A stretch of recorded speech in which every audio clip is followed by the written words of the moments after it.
Mga minamahal kong mga kapatid, isang pinagpala at maligayang Pasko ng muling pagkabuhay sa ating lahat. Naranasan ba ninyong napagkwentuhan ng isang sikret gamitin kayo bilang tulay upang masabi ito sa ibang tao? Halimbawa, mayroon akong kaibigan mag-asawa na ibinalita sa akin na ang kanilang anak ay nakapasa na sa board exam at may mataas na score. Sabi nila, Bishop, bago pa po malaman ng iba, sa inyo na po namin ito unang sinabi dahil mahalaga kayo sa amin at alam namin ipinagdarasal ninyo ang aming anak.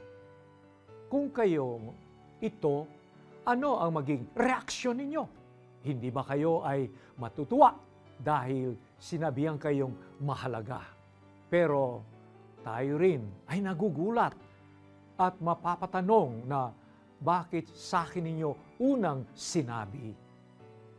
Mga kapatid, nung magpakita ang ating Panginoong Hesus kay Maria Magdalena nang siya ay nabuhay na maguli, nagulat at nagtaka rin si Maria Magdalena sa ibinalita ng Panginoon.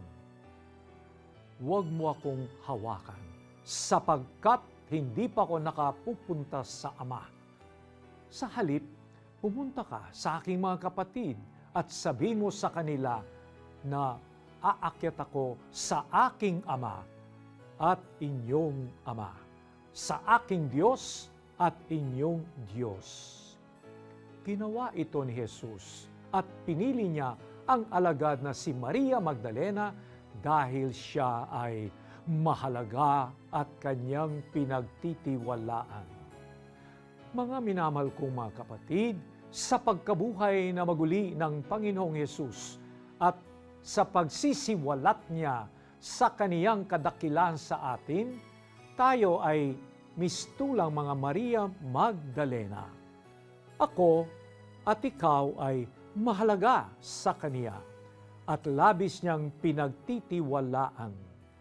Sa kabila ng pagkagulat, dali-daling ginawa ni Maria ang utos ng Panginoon at ipinamalita ang mensahe ng muling pagkabuhay ni Kristo.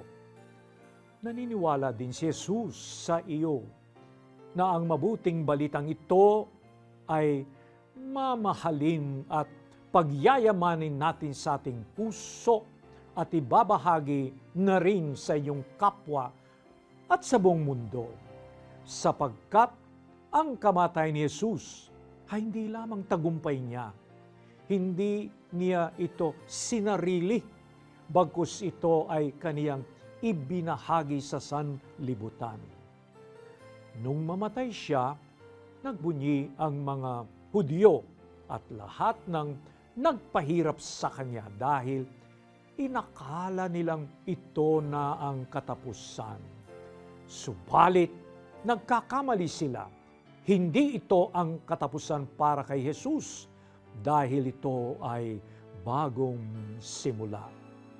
Binuksan niyang bagong mundo para sa ating mga tao ang kaharian ng Diyos, kung saan may puwang para sa ating mga mahahalaga sa Kaniya at minamahal niya. Sa kabila ng mga pagdurusa sa lupa, kagutuman, digmaan, pananamantala ng kapwa, paniniil, at pananakop ring na umiiral sa lipunan.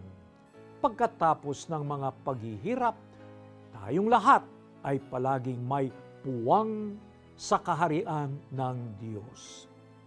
Yan ang ipinangako ng muling pagkabuhay ni Jesus. Ito rin ang lubos na kaganapan at tunay na kahulugan ng ating pananampalatayang Kristiyano. Kung wala ang muling pagkabuhay ni Jesus, walang saysay ang ating pananampalataya sa mundong ito. Subalit, dahil tayo ay mahalaga at minamahal ng Diyos, si Jesus ay muling nabuhay, nagbukas ng pintuan ng langit para sa atin at hindi niya tayo iiwan kailanman. Mga kapatid, hamon sa atin ngayon ng muling pagkabuhay na ibigin at pahalagaan din natin ang ating kapwa. Dahil tayo rin ay inibig at pinagtiwalaan ni Jesus bilang mga tagapamalita ng kaniyang mabubuting gawa dito sa lupa. Ito po ang inyong obispo, Honesto Ongtioco, bumabati ng isang maligayang Pasko ng muling pagkabuhay sa inyong lahat.